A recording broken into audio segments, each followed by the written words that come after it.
Hello everyone and welcome back to Do We Know Them, episode 36. I am Jessi Smiles here with Lily Marston and we are here for a fun-packed day, are we not? Oh my god, you guys, our first interview and then some other random stuff that you guys told us to talk about.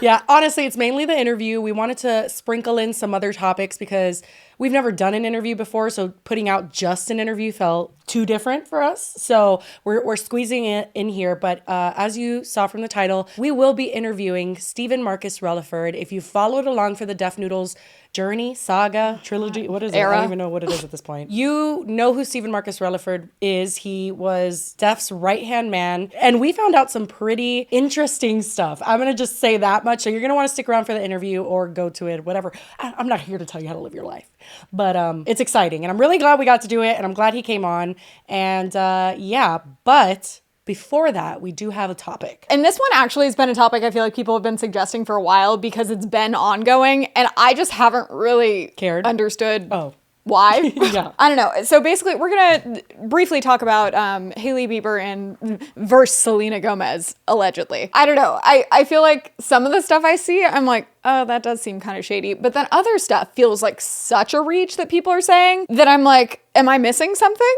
Like, that's how I feel most of the time. Hailey Bieber, if you guys don't know the brief backstory, obviously niece to Alec Baldwin? Yes. Question mark? Which I think it's funny. Like, why does no one ask her about Ilaria? I know. I was about to say, this is part of the Ilaria universe. But Hailey Bieber, formerly known as Hailey Baldwin, right? Uh-huh. Okay. Yes. She, obviously related to Alec Baldwin, so always grew up in that world, but was a super fangirl of both Selena Gomez and Justin Bieber when she was younger. Which makes things a little awkward because you might remember that Justin Bieber was actually with Selena Gomez for a long time. And people, I'm sensing almost that there's kind of a mix because I said I have seen some clips that do make me raise a little bit of an eyebrow, but then a lot of the time I think it's just like diehard Jelena stans that have still not gotten over the fact that they broke up and are like not okay with the fact that he's married. Which I have to say, you have to be around our age. Like, because I feel like Justin and Selena fans are millennials now. And if you are still like hardcore, like bashing Hailey for marriage, like you as need an to get adult, a life like expeditiously. Maybe reevaluate things. Maybe, because that's so, that is too sad, even for me. But so basically, people really watch Hailey with a magnifying glass. I remember seeing on TikTok a bunch of shit. Like, they have this theory that, like, Justin doesn't love her. You know, have you seen that? Like, where he'll, like, slam the door on her face. Which, like, sure, I would kill my husband if he did. But obviously, it could have been he was distracted. Like, we don't know. People like to pick apart things in their relationship without even mentioning Selena, but then also mentioning Selena as well. There was one, too, where Justin seemed like he was berating her, like, screaming at her. But then you see the extended clip, and he's just, like, rapping or something to her, like, excited. So, yeah, don't believe everything you see. But so most recently, what has had everyone up in a tiff, there was two things. First, Selena Gomez actually, I think there's three things technically. At first, Selena Gomez posted I guess people were fat shaming her. And then she posted something she talked on a live and mentioned that she retains a lot of water weight and stuff from her lupus. And oh my God. People shouldn't be commenting on your weight anyway, but that's really sad that she would even have to explain that. But then I guess she makes a comment like, I'm never going to be a model. I'm never going to be one of those girls or something. And then later, Hailey and Kylie posted, I think it was on Hailey's TikTok, they posted to that sound, like, I'm not saying she deserved it, but I'm saying God is always right, to the, like, auto-tune noise. And that is a super outdated audio, too. That hasn't been used in years. Funny you bring that up, because Hailey did delete it and then said, like, oh my God, it was just a fun sound we were doing with friends, and, like, tried to just play it off like it was no big deal, and then it was totally taken out of context, which absolutely could have been, but it is interesting to point out that it is not a new sound. So she's with Kendall in it, not Kylie. Same difference. But Kylie comes into play later. Oh my God. Have you seen the Kendall Jenner Bad Bunny controversy? Oh, no. That literally Bad Bunny was just seen like, they were like exiting a club together, and the collective Latin world lost their ever loving fucking mind. They're like, anybody but the Kardashians. That's basically it. You mean they didn't just go celebrate with her tequila? Oh my God. I'm not saying she deserved it, but I'm saying God's timing is always right. So that was right after she started receiving all of the fat shaming. This one I thought was kind of a reach because it just, like, is she saying she deserved fat shaming? Like, that doesn't feel like... Well, obviously they're shading someone. I don't think it was Selena, and I think it might have just been very unfortunate timing. Yeah. Doesn't seem like hard-hitting evidence that would stand up in court. Exactly. I think after that is when, like, Hailey tried to kind of, like, diffuse the situation, and then Selena posts, I don't know which one was first. She posts something about Bella Hadid, but play this one first. I accidentally laminated my brows too much. Apparently she says that, and then right afterwards, Kylie posted this, which is, I guess, just a picture, and said this was an accident, ? Which, again, I don't really understand, like, it just feels kind of weird. But then the next one is showing a screenshot of her FaceTiming Kylie, and it's them zooming in on their eyebrows. What a weird shade, though. You know what I mean? Like, if this was intentional, like, ouch, I guess? Like, how's that shade? That's my point. I'm like, it's kind of weird comments. Like, they don't totally line up with actually being... I guess this would insinuate that they were talking about her, which sucks, but, like, what are they saying? Like, I don't know. It's not hitting me hard, Lily. It's just not hitting. I agree. I'm not coming here as a Jelena stan. I don't really care. I'm just pointing out that that's what people are saying. After that, a bunch of stuff just started coming on my TikTok because people, like, Hailey posted a new Instagram, and, like, all of the comments are just attacking her and being like, he doesn't even love you. And I'm like, huh? Girl, what the fuck? That is so... Karma's a bitch. You can't be putting that energy out into the world. That's fucked. It's just all really strange. So again, I kind of feel like I'm missing something, but then I did start getting served a bunch of videos on my TikTok. So I guess simultaneously, while Hailey's, like, being a mean girl and shading Selena, she's also simultaneously copying everything she does, which more broad spectrum, like having a cooking show, having a skincare line. Selena has a skincare line, yeah? She's Rare Beauty. I don't know if it's makeup. Regardless, supposedly Hailey's copying, like, her career and stuff, and apparently her husband. Now, people are pointing out in interviews, like, very specific things she says that are exactly things Selena has said in interviews, and it is a little strange. Okay, let's see. The intention behind the performance, I knew that I wanted it to be all of me because somebody asked me a while ago, what's the one thing you wish people knew about you? And I said I wanted it to be my heart. It's just hard because I always felt like, before Seasons came out, I really felt like I always battled with the idea that people didn't really know me. They didn't know who I was. They didn't know Hailey for Hailey. And I just always had this constant battle where I was saying, I wish people just knew my heart. So, given this is a very generic sentiment, I think a lot of celebrities probably feel this way, but it is similar. If she would have said, I wanted it to be my heart, then yes. Yeah. But it's, again, a little bit of a reach. Like, it could be true, but I don't feel like this is hard-hitting evidence. At the end of the day, I think what a lot of this is just people reaching and making stuff up when there's nothing there. Because I don't feel like this helps either of them. It's like, yeah, all promotions get promotion. At a certain point, though, is it? Like, if they're both getting hate from all this, I don't think they would be trying to do more. And didn't they just recently, I want to say a couple months ago, take a picture at an event to kind of squash all this bullshit? And that's like, I thought kind of everything would be done then, but no. People refuse. They want there to be a fight. Which, by the way, I have to say, if you're a true Jelena stan, then you would understand they were both super fucking toxic for each other and in no universe should be together. There's videos of them buying drugs. Oh, haven't seen those. I mean, you don't actually see, allegedly, you don't actually see drugs being exchanged, but it's like them in, like, at these places where they're like, their apps, that's all the only reason they would be there is to buy drugs. Huh? All right. Hey, I got Justin Bieber here at the Swami, though. Right here in my hood, homie. MS gang. Nice seeing you, bro. Have a good one. I just saw Bieber. I just seen Bieber. Leave it to Bieber. That's crazy. That shit's crazy. Hey, that shit was Justin Bieber. That's Justin Bieber for you guys. He's in Hollywood. The worst part of it, too. That's really Bieber. Hey, Bieber, I fuck with you. Nah, not really, homie, but you famous. Oh my God. Well, like, they were both bad for each other. And you can say whatever you want. Like, at the very least, if you want to say Justin, like, seems a little disinterested in Hailey, I think he's disinterested in general, like, in life. But anyway, let's keep seeing it. Listen, I'm open to hearing the people's case. Honestly, I don't think there's much more. Have you seen the one where they compare that they both say okie dokie? You kidding? It was because they both, okay, so Selena had her chef show, which I actually saw on HBO Max. It was good. And then Hailey got a cooking show, which that's more compelling than this. And I know a lot of people were like, oh my God, how dare she copy her? I mean, that's more compelling than this. So Hailey got a show after Selena's show. And then while Selena's on the show, apparently she says okie dokie a lot. And then they have like one clip of Hailey Bieber putting something in the oven going okie dokie. And they're like, you see? The dots connect. It's so absolutely bizarre. But the cooking show thing, I guess, but like they give cooking shows out to a lot of people, no? Actually, no. I think it's more so even during the pandemic, there wasn't a whole lot of, like, cooking was such a thing that everyone was doing that it kind of lines up, but I don't know. Tend to hold a lot of water weight, and that happens very normally. And then when I'm off of it, I tend to kind of lose weight. Really, guys?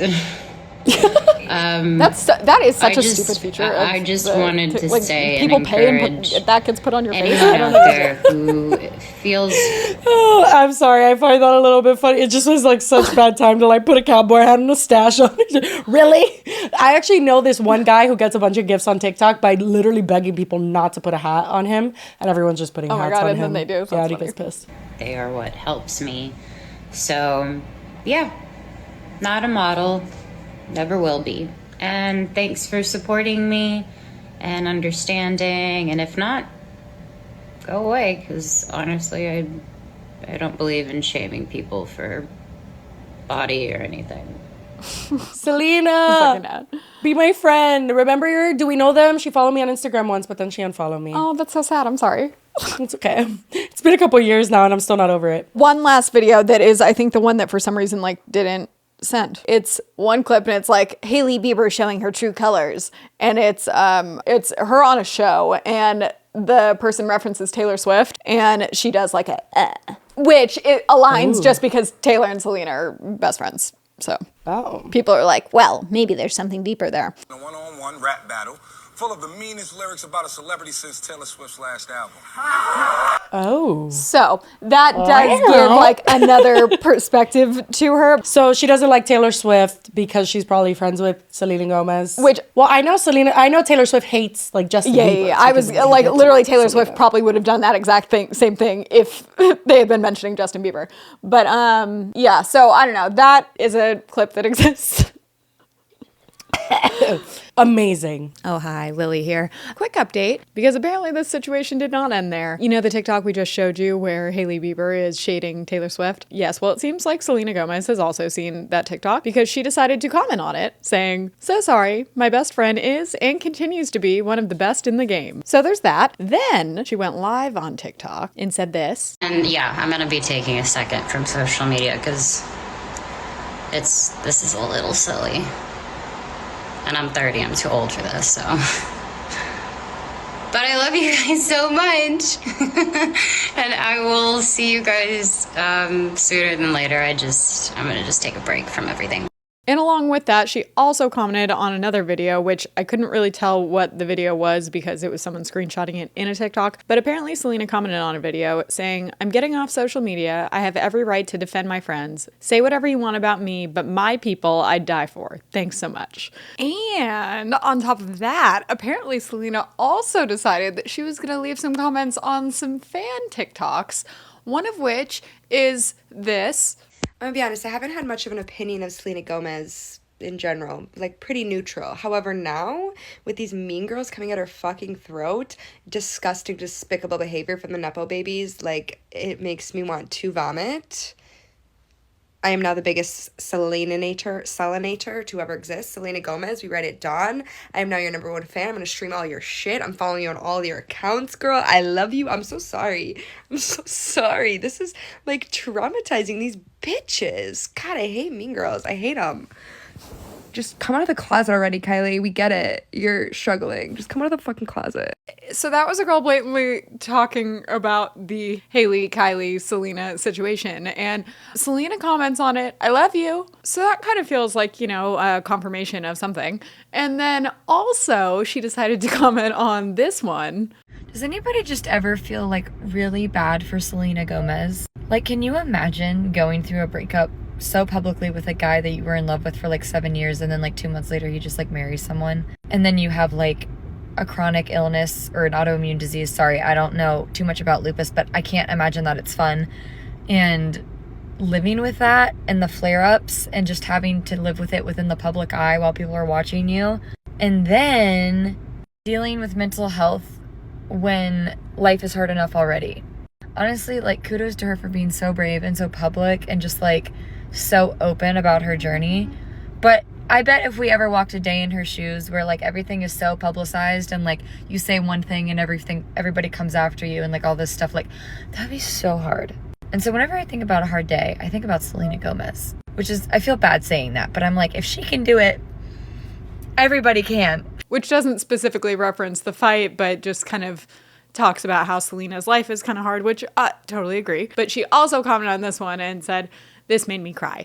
So yeah. Then she deleted her TikTok, and yeah, that's where we're at, I think. But I didn't think there was anything going on, but Selena's kind of making me think otherwise now. Love that. What do you guys think? Well, listen, that was just a fun little sprinkle, but we have some hard-hitting journalism coming your way. That. So don't you worry. This isn't no empty episode, okay? How do we preface this interview, Lily? Well, before we dive in, should we do a quick word from our sponsor? You guys, sponsored third week in a row. Such an exciting announcement. No, seriously. Never thought this would happen, but thank you so much to ZocDoc for sponsoring this episode. As Jessi said, today's episode is sponsored by ZocDoc, which, if you're unfamiliar, ZocDoc is the only free app that lets you find and book doctors who are patient-reviewed, take your insurance, are available when you need them, and treat almost every condition under the sun. And honestly, I mean, if I can not call a doctor's office, that's going to be my number one, and I'm fully on board.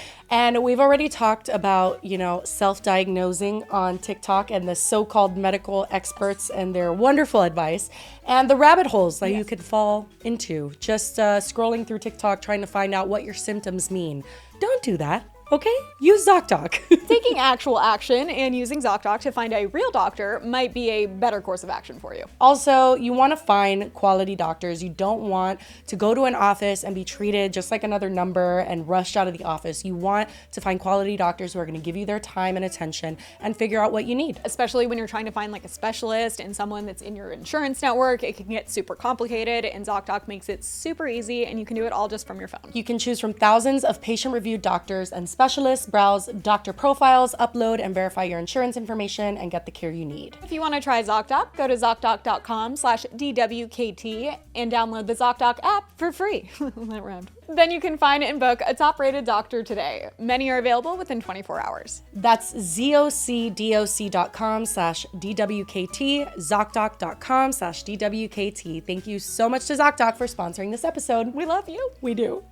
Okay, so Steven. Yes, time for our big interview. Really quickly, I would like to most people know who Steven was, right? Question mark. I feel like if you watched, I know our lives for the Def Noodles roasts and stuff aren't up anymore, but if you did see those roasts, he was hosting a lot of them. He was on stage. He was seemingly the one that was always trying to reel in the horse, you know what I'm saying? And like I said last episode, he was a little reluctant to come on and do this interview with us, but I was really surprised that he ultimately decided to. I think you guys are gonna like this, so. I was gonna say, he was reluctant until he wasn't, and then he spilled a lot of things that I really didn't expect. We interviewed him yesterday, so the timeline here is, we already know what he's gonna say.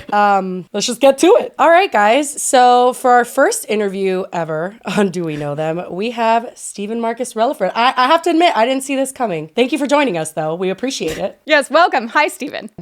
Thank you, Jessi. Thank you, Lily. I appreciate it. Yeah, I didn't see this coming either. So this is a surprise for all of us. Steven, I have a question. Do we have beef we need to squash before we proceed? Or are we on good I guess terms. actually, before that, do you know us? Do you know who we are? You know, I'm gonna be honest. I know No. of you guys. I know of the channel. I don't know of the beef in particular. I don't know what was said about me, or if it's something about Dennis, or what the case is around the beef. But no, I don't know. Please educate me on the beef. I don't know anything that's going on, or I'm not fully well researched on the beef. Yeah, no. And I'm totally joking. And the only reason I say that is because I know you commented. You might have just like seen that we did something on Dennis, then commented and left, right? Like you didn't actually look through the episode to see what we said. Right. I'm sure I skimmed through it. And I think in the nature of these types of channels, there's like a lot of, back and forth and,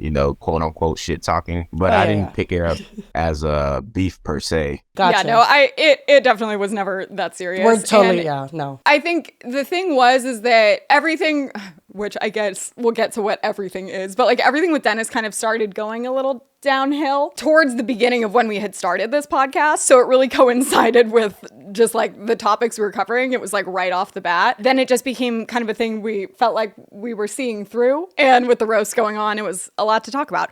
But we definitely want to hear your perspective of how you got here. Because the reason we were covering it all is because we actually used to watch Dennis because he had covered stuff that Jessi had been involved in like over a year ago and like was one of the first people to cover things. So we were always like, oh, cool, he's on it. Then things started to get a little weird, but you came into play and we want to know how that origin story happened. I do want to just say really quick, you probably don't know this, but Lily and I, yes, we have this podcast that is surrounded around current events, but we've been influencers for over a decade. So like internet drama, like is our thing now, I guess, because we like to talk, but we always bring our perspective of kind of like the behind the scenes of an influencer's perspective of cancellation and what people might be thinking when they're doing certain things. So that's like the whole point of our podcast. It's not just to shit on people. It did turn into a little bit of a shitting on Dennis party a little bit because we found it funny, but for the majority of the time, I do want to let you know that's not what we do the majority of the time. But yes, what Lily said. I'm intrigued to hear more. Well, as far as my origin story, as far as where you guys found me on the Def Noodles show, I started last November. I was casted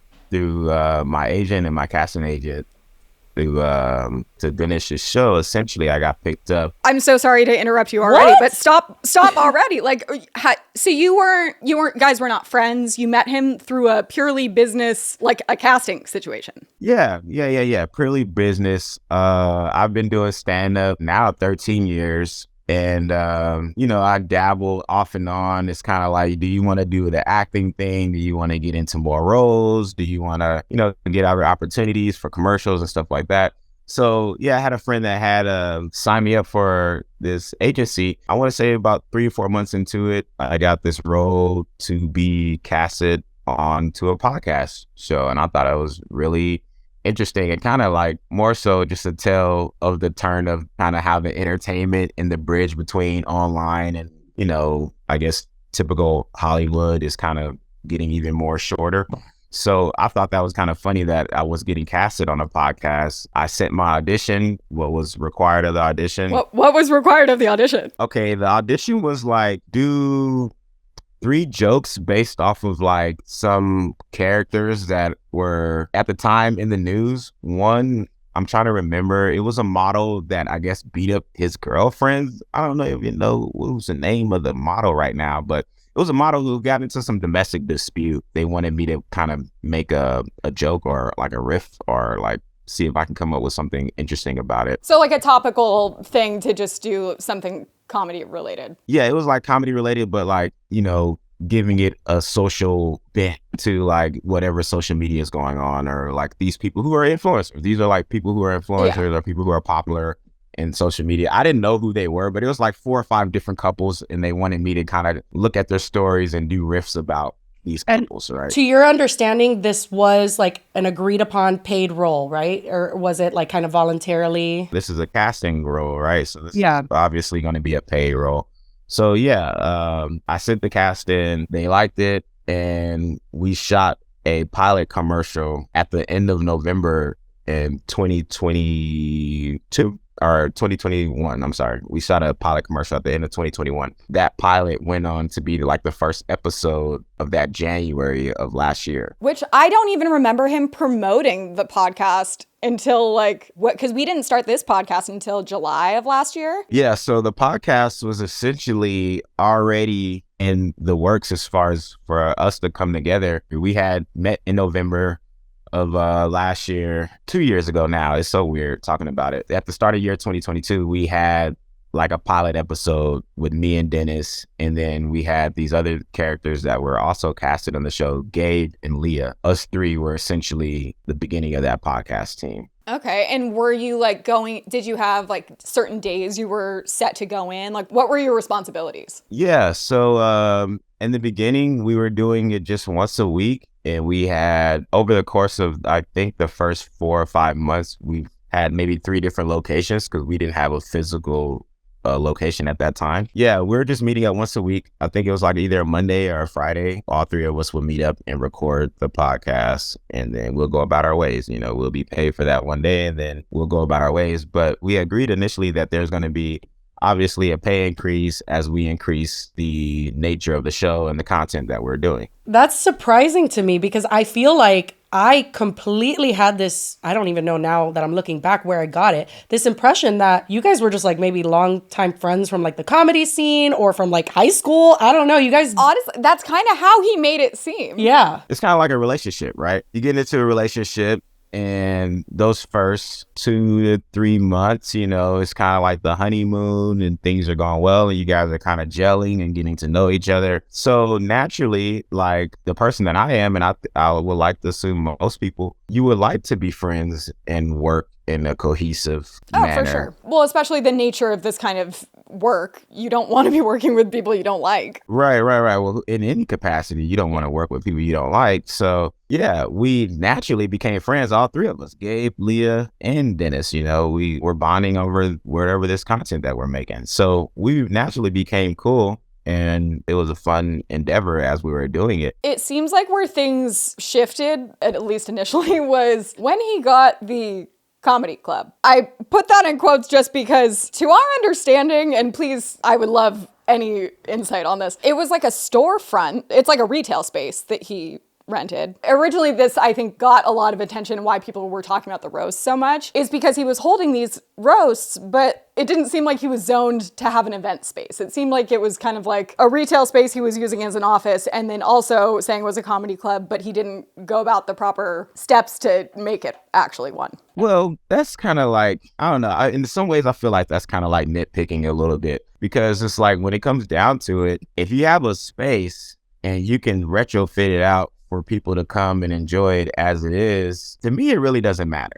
Like that's for other people to decide. I mean, I think one of our biggest concerns going into it, and this is when we were still like, we still watched him, is that we were like, it's for someone that has hundreds of thousands, like he was getting a lot of views at one point, to then open up a space, it seemed kind of like there wasn't that much planning involved, and almost to an extent would be dangerous because he was kind of instigating arguments with people online and then being like, come show up at this place. In that sense, yes. Like if he were just to open up a space, yeah, it didn't matter if it was an old burgers joint and he wanted to sell clothes out of it, because if people fuck with you, they're going to come buy clothes out of the burger joint. They don't give a fuck what it used to be or if it's zoned or if you can sell drinks or not. The problem was that there was just so much quote unquote drama or animosity or just like ways that wasn't clear or cohesive that felt warm to the people who did want to rock out with us collectively or Dennis, to where a lot of people felt like it was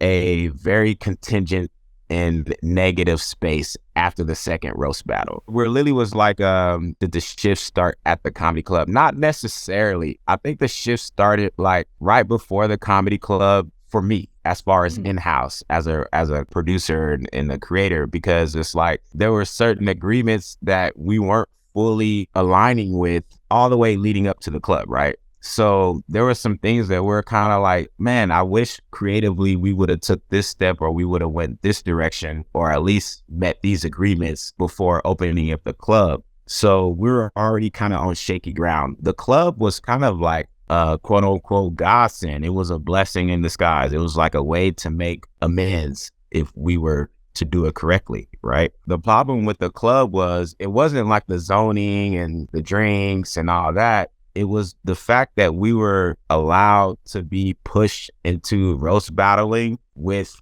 the energy and animosity and like the negativity on our backs. He was using you guys as a pawn to fight his internet battles. Right. And the club collectively became like a battleground for internet drama, which I despise because I was like, me personally, I've built up, that's why I said it doesn't really matter. I've built up cafes. I've built up little art galleries. I've built up hole in the wall clubs in downtown that no one goes to and then they come to, you know? So it's like, it didn't matter to me, the nature of it at first. It was just like, how was we going to participate in the space was going to make the difference. And the fact that we went into the space inviting this negativity, inviting this type of battle of the drama and bringing in people who just kind of just wanted to sling and talk shit. To me, that's kind of like, you know, you're erecting a pyramid while there's a party going on. And it's like, you can't do the same thing. You can't do that. Like, you can't have a rager,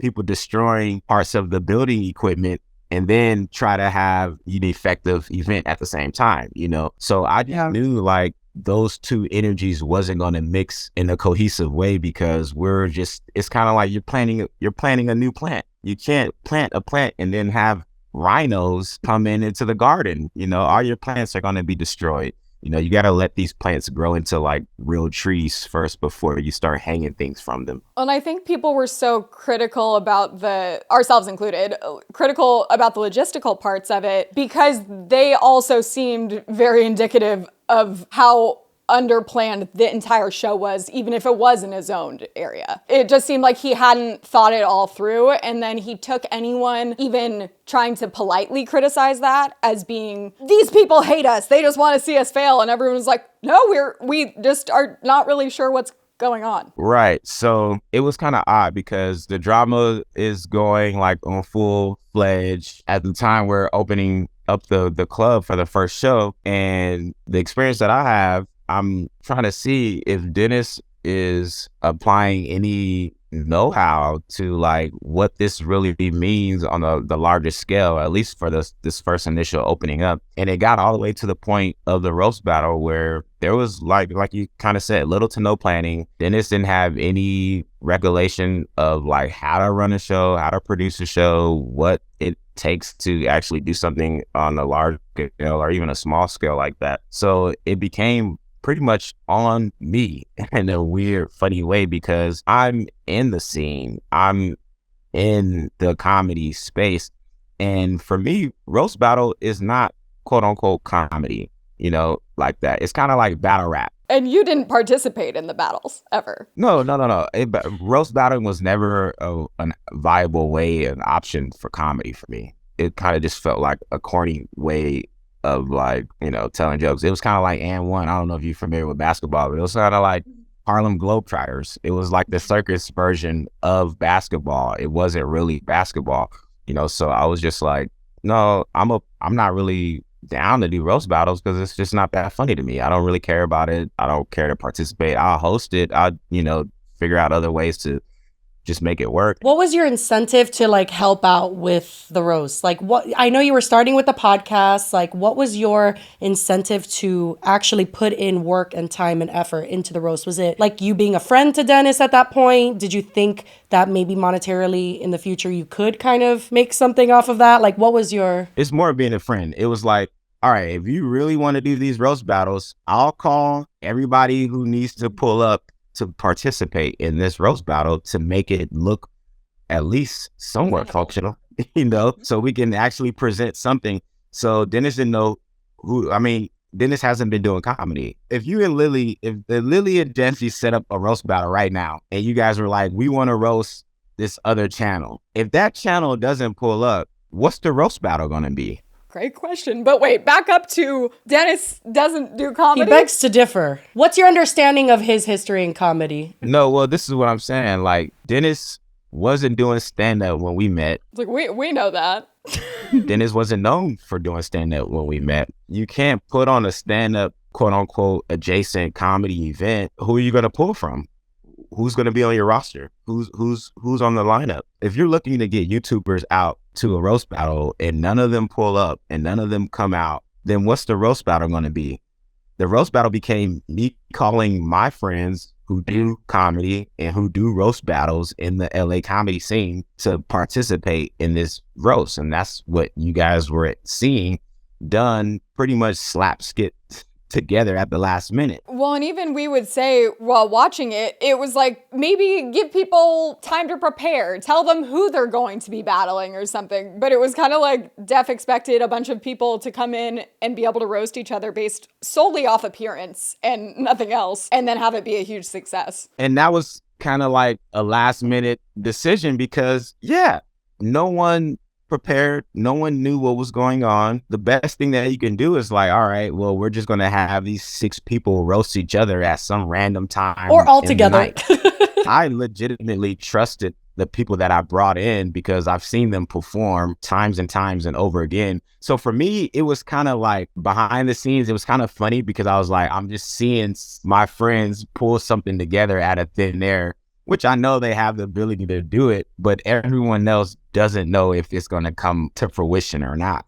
So I was just like, all right, we'll see how this goes. This is probably going to be like some testing ground or something funny or something interesting. But at the bigger picture of it, I was looking at it still as this is a space where we can create community and cultivate, activities and cultivate the artistry that we're looking to do on a long-term basis. So even if we're gonna look like, fucking chickens with our head cut off for the first couple of roast battles, so be it, so be it. We have a space, we have an opportunity, and this won't be the only time we're being able to do something here, on this level. I have to say, from the consumer standpoint, from the audience standpoint, I kind of saw a shift in you personally, kind of over time, trying to, for lack of a better term, like knock some sense into Dennis and be like, hey, this is not what we want. We want to focus on comedy, and trying to steer him, on the podcast and whatnot. We did see that. But I'm very curious as to the dynamic behind the scenes, when Salvos came in, did his crazy shit, and then Dennis goes backstage and is super hyped up on his podcast, like, this is epic, this was the best roast yet. What's going on in your head when you're seeing him react in a way that's like he just won the lottery, but to you, maybe it seemed like everything was falling apart? Like, what was your mindset like? I was just like, this is trash. This is over. This is over. I don't know. I hate to be like, oh, because I love the comments. Everyone's, Steven is not that funny, but he thinks he's a purist and da-da. But like, I legitimately love comedy. I'm passionate about comedy. So I felt like we were doing somewhat of a disservice because I was like, this is cheapening what we want to do in the long term. So like that Savo shit, I hated that shit, even leading up to it, because Savo was able to, through the internet and through the drama, Savo was able to play like a real life troll character under the guise of comedy. And I was like, I despise people using comedy as an umbrella when they're not funny. If they're not legitimately funny, making someone laugh, if they're not telling jokes, they're not doing anything under the capacity of comedy that requires like real people doing the shit, like that's not comedy. You just can't throw a banana at someone's face and say that that's comedy. Well, and I think the biggest head scratcher for all of us watching were that it was like after the second or third roast battle, definitely this is where I think Jessi and I at least noticed that you were kind of getting to your wit's end. It would be like a roast happens and then there's a podcast every day.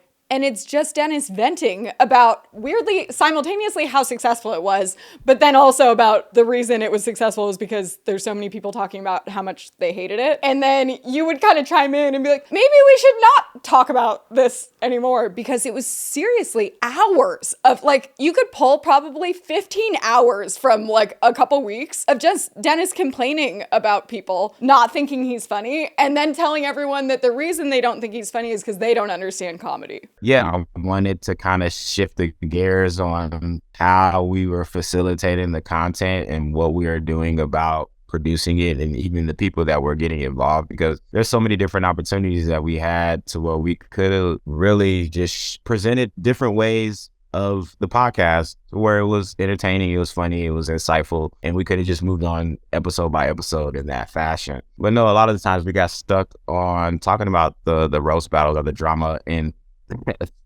how successful it was through the hate. You know, it was kind of like that, you know, the show The Producers, or the movie The Producers. It was like, how can we make a failed roast battle a success? That's kind of like the mindset of going into it. When was the moment, like your kind of aha moment of like, I actually don't know how things ended between you and Dennis, but did you have a moment that was like, I need to get out of here? Or did he tell you get out of here? Like, I'm not sure what happened there. I think Dennis kind of made the decision by letting go of Corey, and that kind of affected my decision. So, I mean, as the money wasn't coming in, really, to be honest, like, when was the aha moment? The aha was well before the roast battles.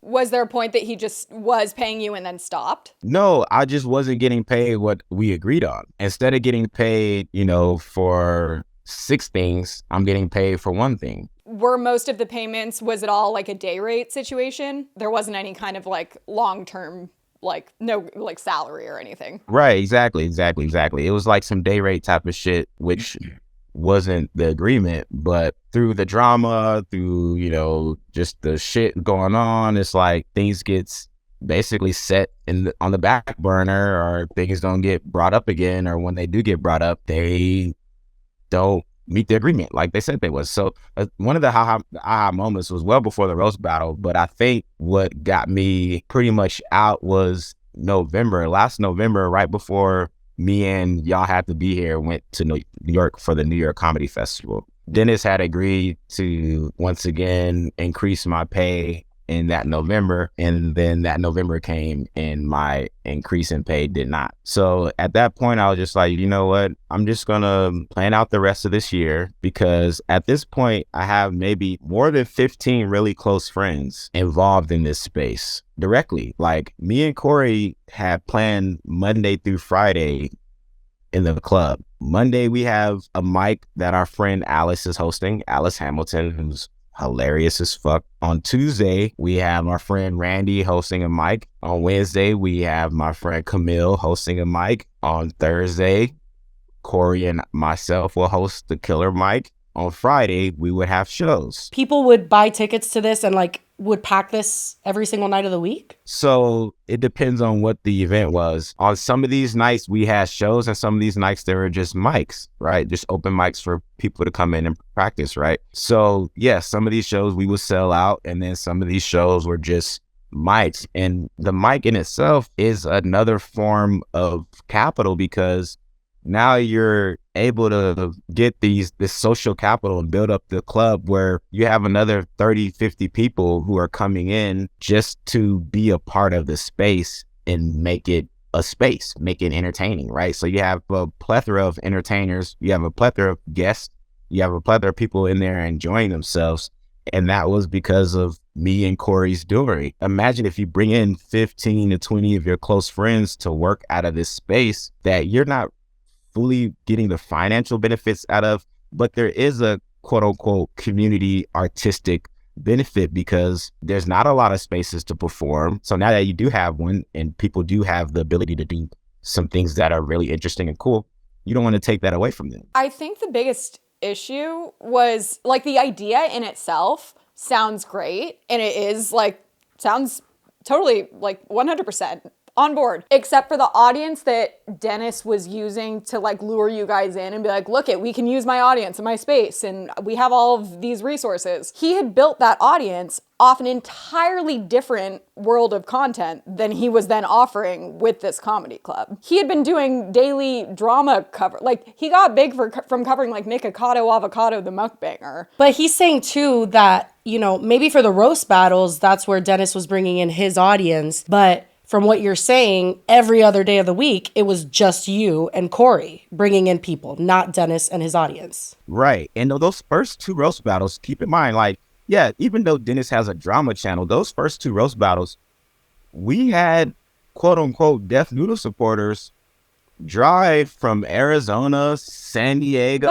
But those people would have come if he had like a little like meet and greet party and were like, come hang out with me, you know? Right. But the thing was, they stopped becoming because the energy of the roast battles was so negative. And it was a dangerous environment. Right. To say the least, it was a dangerous environment. There was an overlap between people who were like part of the channel and people who just generally just wanted to come and be entertained by what we were doing. There was a middle ground of people who had, quote unquote, just their head on the shoulders and just wanted to be a part of the space. It was really like the third or fourth one after the Sava one or around the Sava one where people were really distasteful about coming out as far as people who were supporting, you know, Def Noodles like that on this channel on the ground. And since you were so responsible for kind of like the existence of the club, I guess, like it maintaining people coming in, did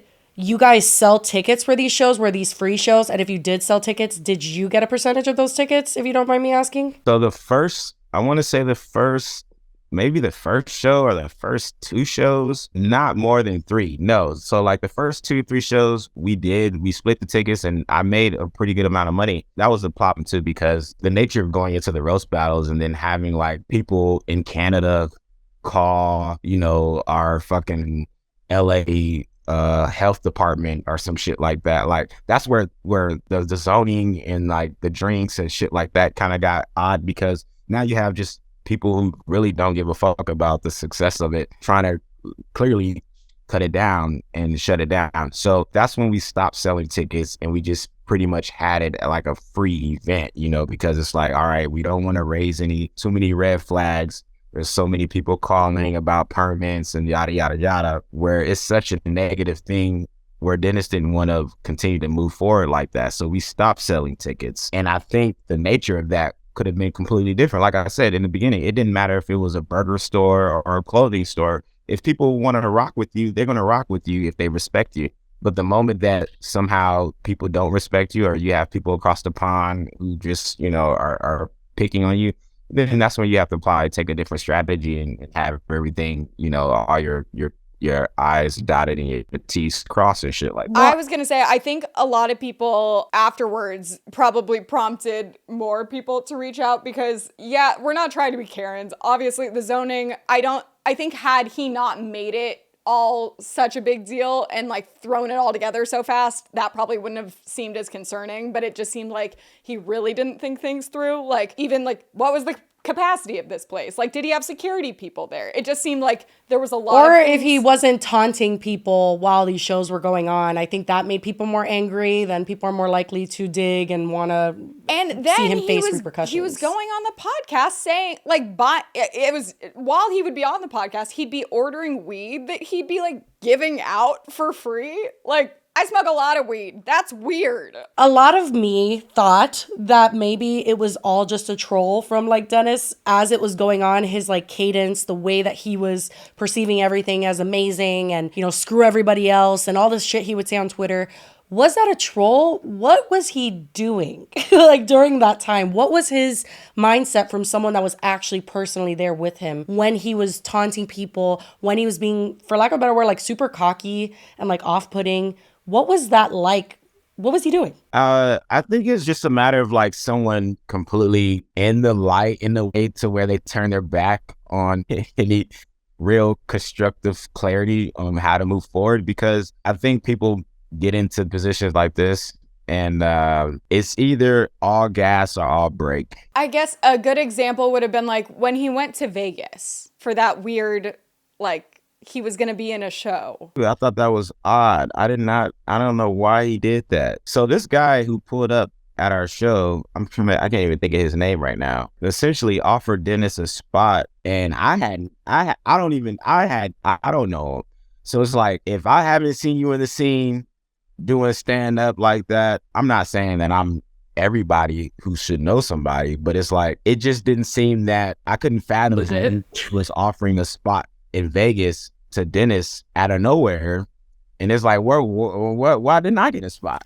You know, I'm like, I've been telling jokes just as long. I got family in Vegas. I got people who pull up to the ticket, you know, like, what do you think? He went to Vegas. He didn't do a show. He didn't even do a show. No. He ended up pretty much getting scammed going out there. And he just turned back right around once he got there. Why is he apologizing now? Why is he going around trying to explain himself all of a sudden? Is it the realization of, shit, this didn't work out for me? Do you think if things would have worked out for him, he would still be apologizing for the things he did? I think it's just the YouTube arc. That's what people do on YouTube. They have an arc where they apologize a lot.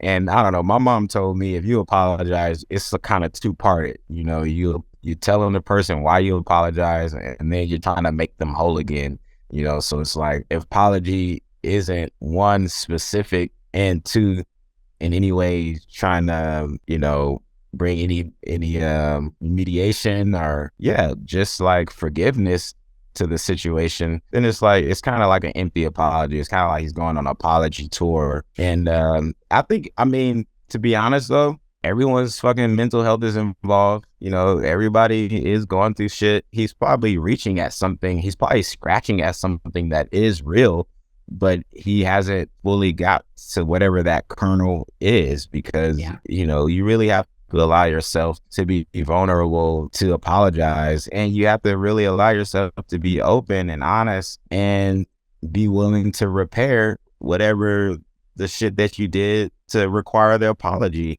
So if you're not able to repair or even welcome to have that conversation, you probably should just shut up, you know, because your apology is pretty much empty. I don't know who he's apologizing to. Well, that's what I was going to say. I thought it was ironic that the people he's apologizing to are so random, but where's your, like, I know that you tweeted you wanted an apology, and it seems like he's too busy apologizing to people like Kavos, the YouTuber that he said he wanted to street fight. Right. That's kind of, and now I had a visceral reaction to that tweet. That's why I made that tweet, because I was just, at the time, I'm freshly coming back from New York on my own little bullshit that I was doing out there. And when I see something like that, and I know the situation that Corey, myself, even our Y'all Have to Be Here podcast is pretty much on hold, even though we're on tour. We just got back from Portland and Seattle, but we were recording every Friday at the spot.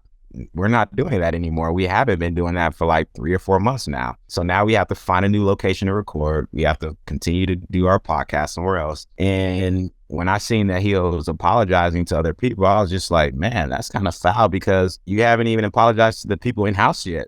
Like, the people actually helping you try to keep this shit afloat. Well, that's why we were kind of questioning how genuine the apology is, and if it's just because he feels like he has to, or if because he means it. What is he gonna do now without you? Because you seem like someone that was like the glue that held everything together. So I'm really curious as to, is he going to keep this? Does he still have the comedy club? And if so, like, what's he going to do with it if you were the one running everything? Well, and it sounds like the reason you guys all cut ties is because he couldn't pay any of you anymore, right? Well, I wouldn't use the word couldn't. Now, more like just didn't. Yeah. Didn't. Okay, well, because I was going to say, because if then maybe how much longer could he afford the studio? Oh, I think he can afford the studio. I mean, he has like another $200,000 loan coming in. He's fine. He's financially good. He's fine to take care of the club. Like, no, the club will continue to go on without me. I mean, me and my friends had called it well before this has happened. We've already seen it happen before. I've been a part of different establishments to where you build it up and they can pull you out. The people who were involved won't even know that you were part of the building of the process. They won't even know your name is on the brick, kind of like a food recipe, right? Let's say you and Lily and Jessi, y'all have like a peach pie that y'all been baking for 2,000 years, right?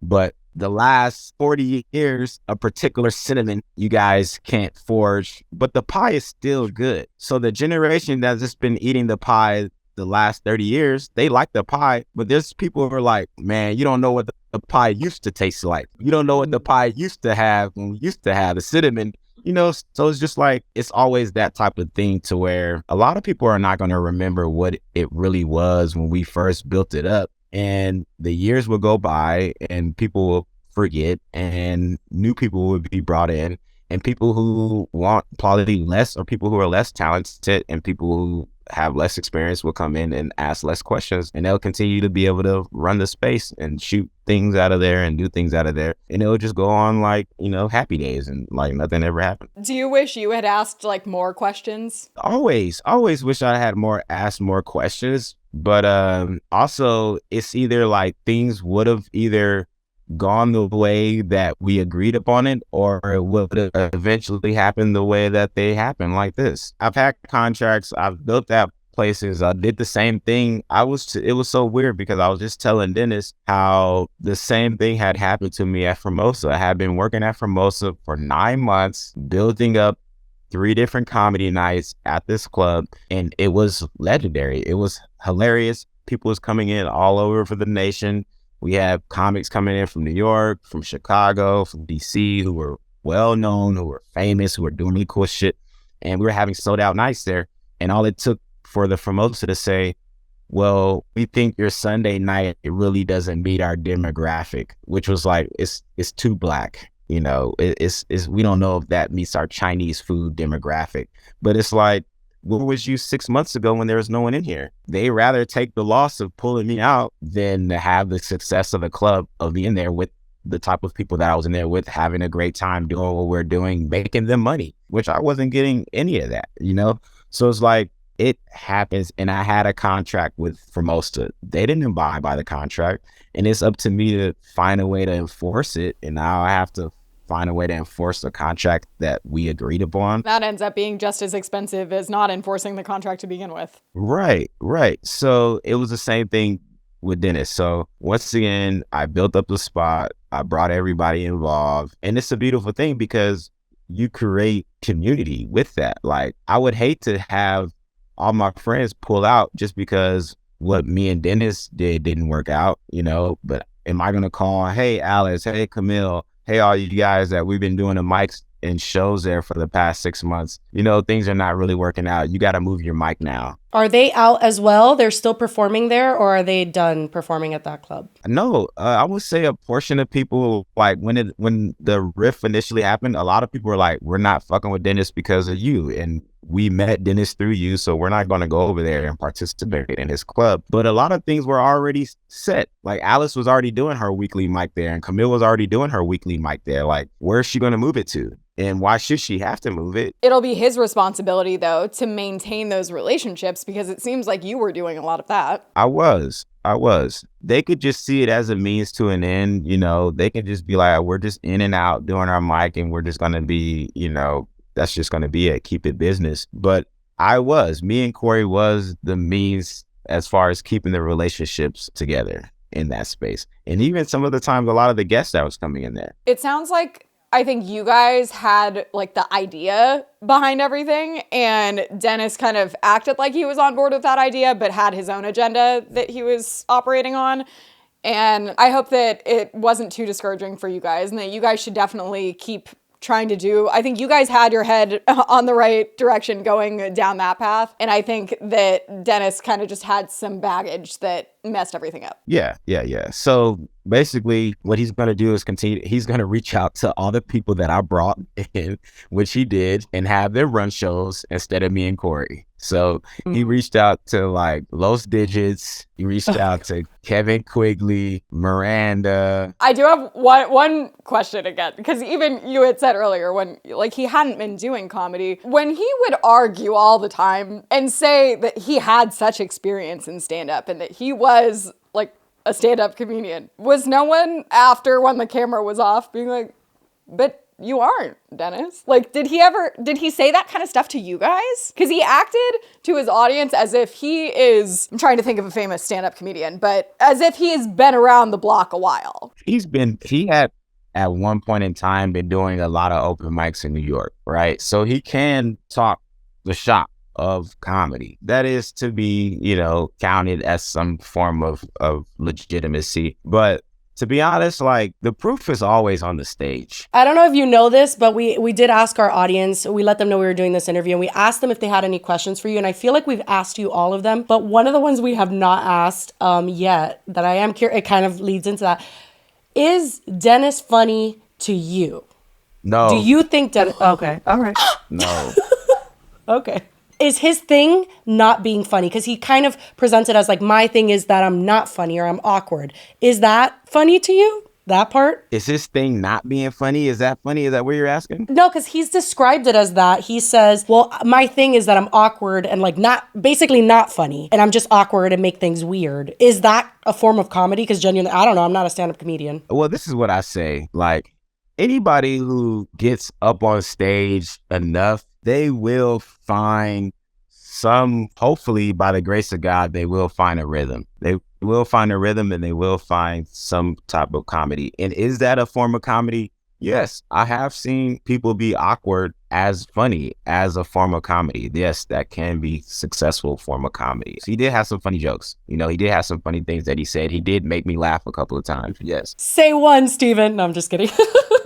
Well, it looks like we may have lost Steven there. Yeah. We're trying to get him back, but if not, wow.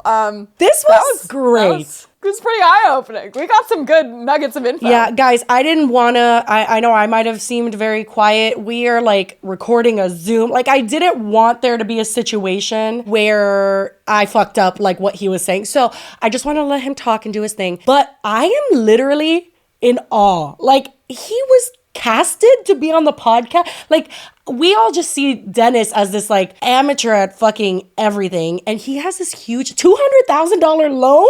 Okay, well that honestly, if you look back at my face when he says that, I'm like, huh? I was just thinking though, like back to how he was presenting everything when he got the studio, when he hired Israel and Tiana and he had his employees. I had said then, he made it sound very much like he was running like a YouTube network, kind of like how Clever was, or like Defy was. And he had like the podcast studio, he had this. He acted like he had his hands in all the different pots. Plot twist, it was all just one pot. But I think it does make sense that he would have gone through an agency because of how legit he felt like it was. And how I even, when he got the studio originally, how I said I thought that made him feel like it really legitimized him as a business. Clearly, that was during the same kind of era as when he got The Office, as when he did this casting. So he probably hired someone as just like a one-off to get these people. And I think what I'm surprised though by is him saying how long ago that all happened. That they were on the podcast for like a while before we even were introduced to him. I literally feel like I'm in a fever dream. Like characters on a podcast. You guys filmed a pilot for the podcast. He pays people weekly. And then he never promoted on his channel that actually got the views. That's why I was confused. That's the craziest part because his podcast is really bad. Like it has always and forever gotten like 1,000 views maximum, which like I don't want to be Brett Rivera here. Like I don't want to shame him for his views, but you would think if you're putting that much like equity into something that you're gonna want it to do well. And he just like, I found out he had a podcast, not through him. I think it was through the roast. And we always said, marketing was never his strong suit. But like, holy shit, dude. Like you were paying all these people for that long. Like he was paying them once a week and we didn't even know they existed until the roast. I know. Yeah. Not the best use of his money, but apparently he's doing all right if he got a $200,000 loan. I mean, I don't know if you have to be doing he was doing all right whenever that got approved and then he had it lined up. So I don't know, but Steven made it seem like he's doing pretty well and just for some reason isn't fucking paying people. I thought he wasn't paying people because he's broke. Well, that's what that's what I had gathered from what he said, but then clearly not. But yeah, all in all, I really appreciate Steven coming on. I think that, some people were really skeptical. I even saw people thinking this was going to go south and like all this. I knew it wouldn't. Like he seems like a nice, he seems like a nice guy. We're not going to like badger him or vice versa. I really feel for him. I think that he's someone who tried, he really tried to make it work. And like I said to him, like I think that him and Corey and like, I think they did have a vision and I appreciate how much they tried to get it to work out. And I think it is sad that Dennis does seem like he took advantage of them to just 100%. Again, like run his own agenda. Yeah. But what's sad for even him is that agenda wasn't like, oh, I'm gonna personally like up my, no, he just fucked over everyone and including himself. I'm really curious to know what you guys think. We asked him most of the questions I think all of the questions that you guys were curious about. And personally for me, that definitely provided a lot of insight. I would not have guessed a lot of that. And I feel like some sense of closure in the Def Noodles universe. I don't know. This was cool. Did you guys like it? This is our first interview. How'd we do? Oh my God, Jesse's like, should I do more talent outreach? Who should we have on next? Yeah, no, for real though. For real. Who should we have on next? Blippy? Bitch, I don't know how you don't know Blippy. I'm telling you, he's a thing. No, did you see the comments? Apparently he has like been in some kind of like 2 girls, 1 cup kind of situation. He may have explosively diarrheaed on his friend's naked body. I have seen it. We all have a past. Just for kids. I know. It's super disturbing. Well, so anyway. we'll flash forward to us tomorrow when we film the rest of this episode. Wow. That was amazing. Am I right? I mean, it ended a little abruptly, but I feel like we got a lot covered. Yesterday when we filmed that, I went downstairs and my husband was like, how'd it go? And then I told him, oh, and then his internet went out. And he's like, that's it? His internet went out and you just said bye? And I was like, yeah.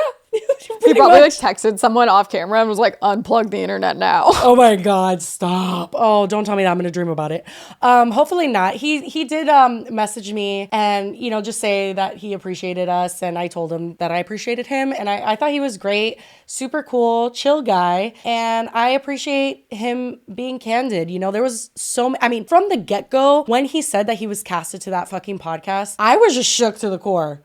I really was. That was so unexpected. I wasn't that surprised because I know that at the time that he would have been casting him was exactly the time that he was acting like he had this like super legit business on his hands. So it makes sense that he was kind of playing it off bigger than it was to Steven as well. But the thing is, if what Steven's saying is true and he got a $200,000 business loan, then he's not playing it off at all. Like he genuinely has... we've talked about it before, right? He worked for like 2 years straight, making a lot of fucking money, hundreds of thousands of views a day, which equates to a lot of money over time.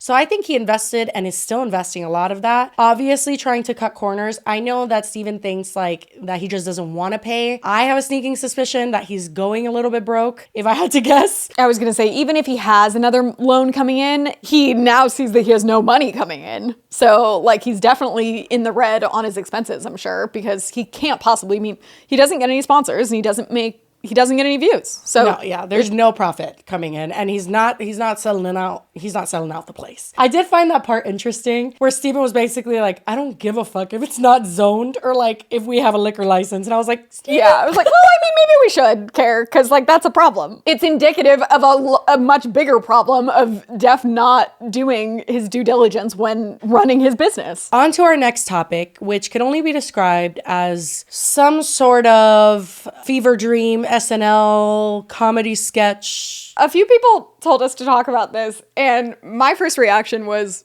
should I know who Ariana DeBose is? And people responded that apparently I should because she has won awards, and I don't know. I've heard the name, but look, like Jessi just Googled her. I've never seen that woman before in my life. I have never seen this woman in my life either. So she's an American actress, dancer, singer, and she's gotten a bunch of awards. She's highly respected in the industry.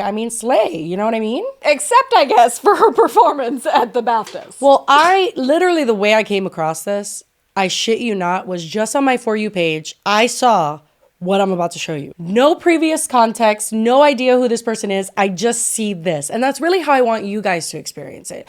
I want us all to be a group on this. I want us all to feel the feelings. The context we will give you is the BAFTAs is the British Film Awards. It's basically like the Oscars for British people. Exactly. And I think that Ariana DeBose was hosting, but I'm not super confident about that. So that's not even full context. We're really, really good at researching on this show.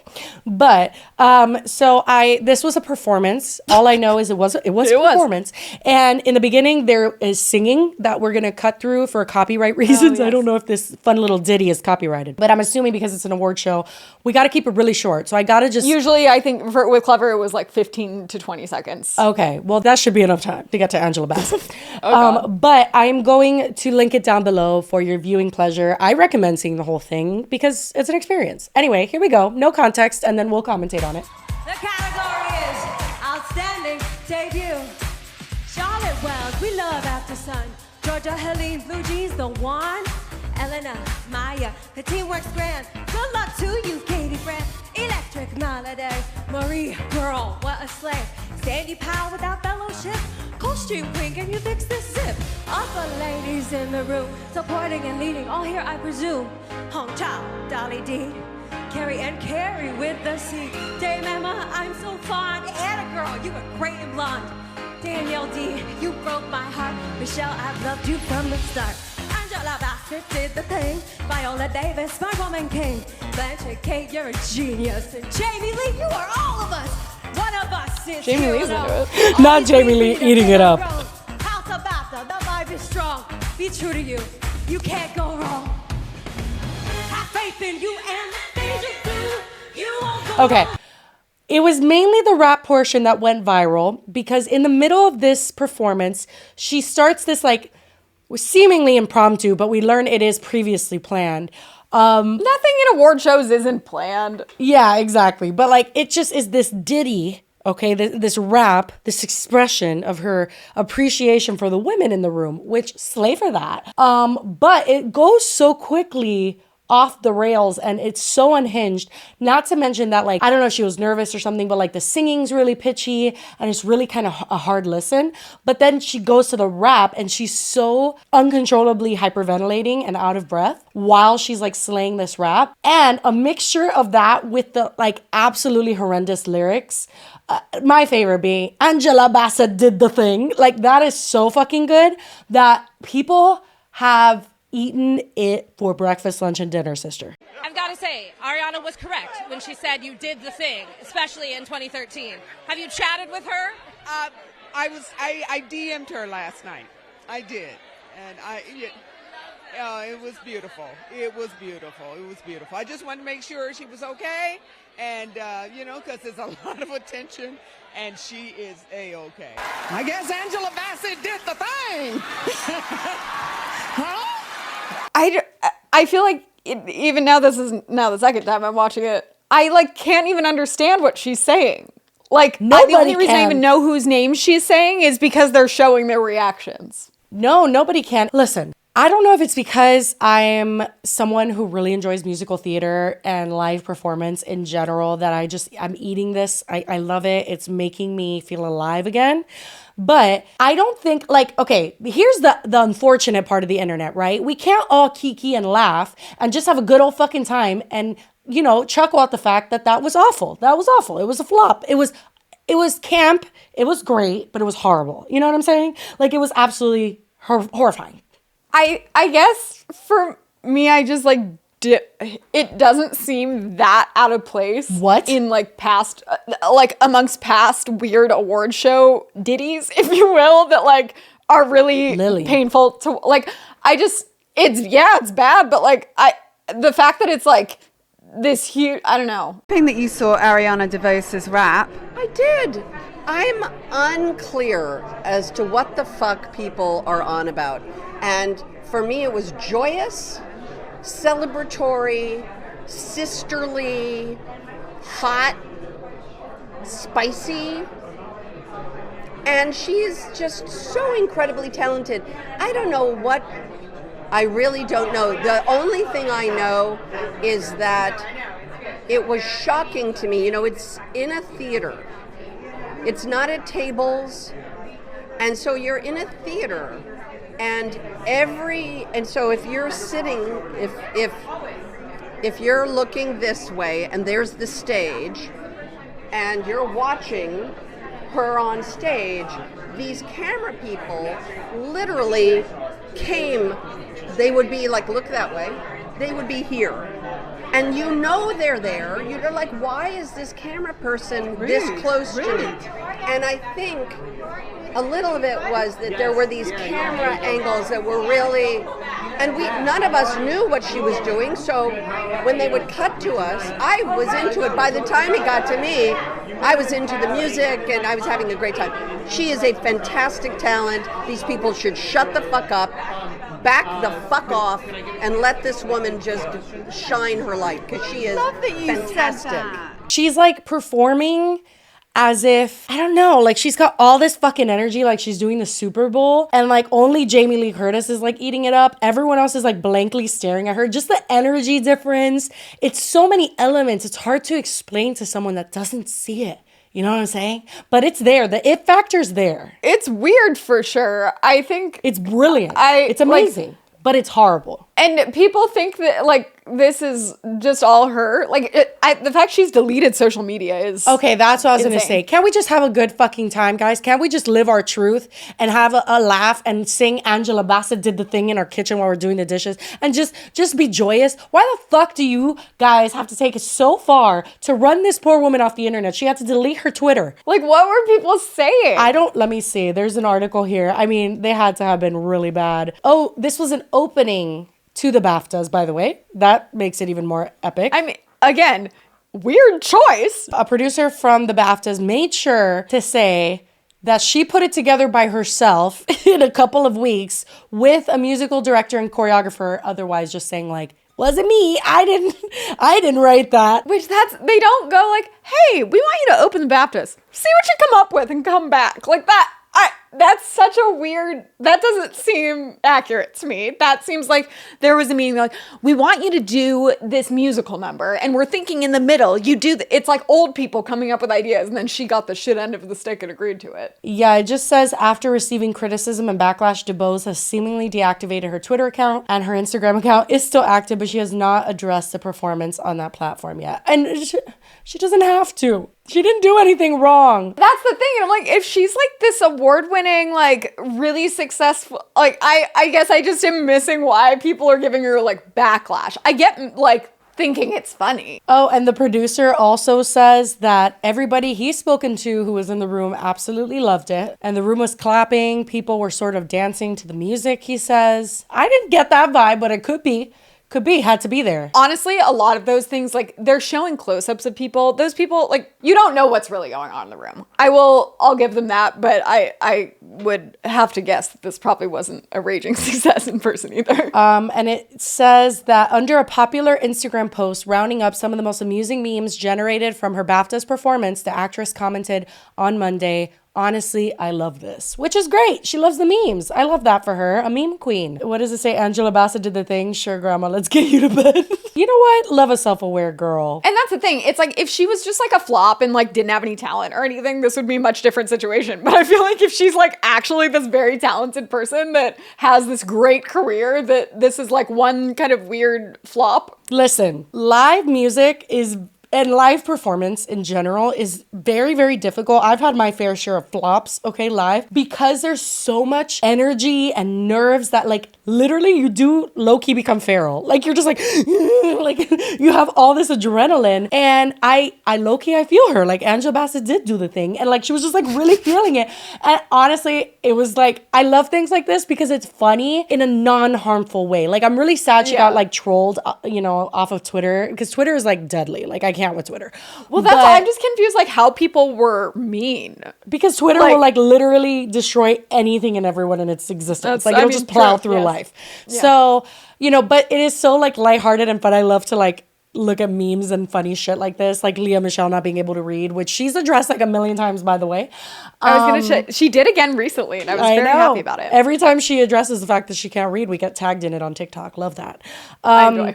But I love things like that. Lighthearted. We're not talking about any crimes or any horrendous things this episode. So love that for us. Except for like Def Noodles like scamming all his employees. But other than that, that is all that we have for you guys this episode. And I hope you enjoyed. Again, let us know your thoughts and concerns down below as you will. I know you will. You'll do it. I was gonna say, don't invite them so openly. No, we love it. We love it. Stop it, Lily. We need to allow open communication. But anyway, guys, that's it for today's episode. We really appreciate you guys. We're so close to 50,000 subscribers. So you know what to do. Get your mom's phone, your boyfriend's phone, your husband's phone, your kid's tablet, and subscribe to this channel. Don't tell other people to subscribe. Go do it from multiple accounts. Yeah, no, literally. Don't worry about consent. Just steal devices and subscribe from them. Remember, we are on all, places where podcasts are, Spotify, Apple Podcasts. Correct. You can listen to us. I think we're going to start uploading our videos to Spotify soon. That's a thing that you didn't know existed. But anyway, thank you guys so much. We love you. And yeah, we'll see you on Sunday. Bye. Peace.